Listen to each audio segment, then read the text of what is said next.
নমস্কার বন্ধুরা, তোমরা সবাই কেমন আছো? আশা করি তোমরা সবাই ভালো আছো। তো আমিও ভালো আছি। আর আমার ভিডিওটা সবাই শেষ অবধি দেখো, আমার ভালো লাগবে। তো আজকে আমি খাচ্ছি, এখানে দেখো লম্বা লম্বা করে আলু কেটেছি। আলু ভাজা করেছি নিম পাতা দিয়ে। নিম পাতা দিয়ে আলু ভাজা আমাদের বাড়িতে সবাই ভালোবাসে। তো নিম পাতা দিয়ে আলু ভাজা প্রথমে খেয়ে নিলাম। তারপরে এখানে এই যে কুঁদরি কুঁদরি আলুর ঝাল করেছি। রুটি দিয়েই বেশিরভাগ ভালো লাগে কুঁদরি আলুর তরকারি। তো ভাত দিয়েও খাচ্ছি, সবাই ভাত দিয়ে খাচ্ছে, তাই আমিও খাচ্ছি। আর পেঁয়াজ, কাঁচা লঙ্কা, লেবু, এগুলো তো না নিলে ভাত তো ভালোই লাগে না খেতে।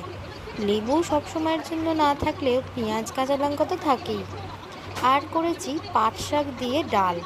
তো পাট শাক দিয়ে মসুর ডাল কারা খাও বলো তো কমেন্টে আমাকে।